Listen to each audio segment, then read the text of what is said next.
Hello అందరికీ. ఇక్కడ చూస్తున్న మీరు ఈ కేక్ వచ్చేసి వెనీలా కేక్ అండి. 1 కేజీ వెయిట్.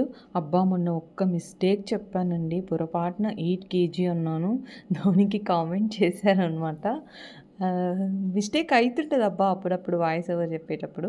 సో, ఇక్కడ మీరు చూస్తే ఇది 1 కేజీ వెనీలా కేక్ అండి. 8 ఇంచ్ టిన్ యూజ్ చేశాననమాట బేక్ చేయడానికి.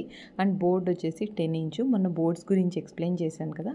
అండ్ నిన్న ఫుల్ వీడియో అప్లోడ్ చేశాను. ఇన్‌కేస్ చూడకపోతే చూడండి. ఇక్కడ ట్యాగ్ చేస్తాను.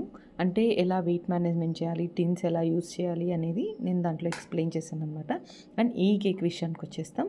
ఇక్కడ బ్లూ కలర్ అండి. స్కై బ్లూ కలర్ ఉంటది కదా! Gel colour. ఆ షేడ్ తీసుకున్నాను. అంటే డ్యూయల్ ప్యాటర్న్ ఒంబ్రే ఎఫెక్ట్ లాగా ఇస్తున్నాననమాట. మీరు ఇలా కాదు అంటే మీరు పైపింగ్ బ్యాగ్‌లో కంప్లీట్‌గా అయినా ఇవ్వచ్చు. ఇలా వైట్ విప్పింగ్ క్రీమ్ అప్లై చేసిన తర్వాత అయినా ఇలా అయినా ఇవ్వచ్చనమాట.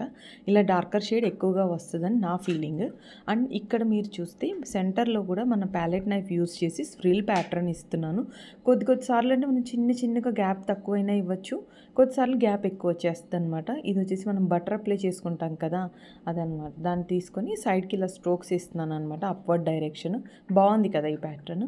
అండ్ ఇక్కడ మన 1M నాజిల్ యూజ్ చేసి 3 రోజెస్ ఇచ్చేసి కేక్ లుక్ ఫినిష్ చేశాను. ఈ కేక్ లుక్ మీకు ఎలా అనిపించిందో కామెంట్ చేయండి. ఇలాంటి మరిన్ని వీడియోస్ కోసం please like, share and subscribe. Final pick లేదు. గోల్డెన్ స్ప్రింక్లర్స్ వేసి లుక్ ఫినిష్ చేశాను. బాయ్.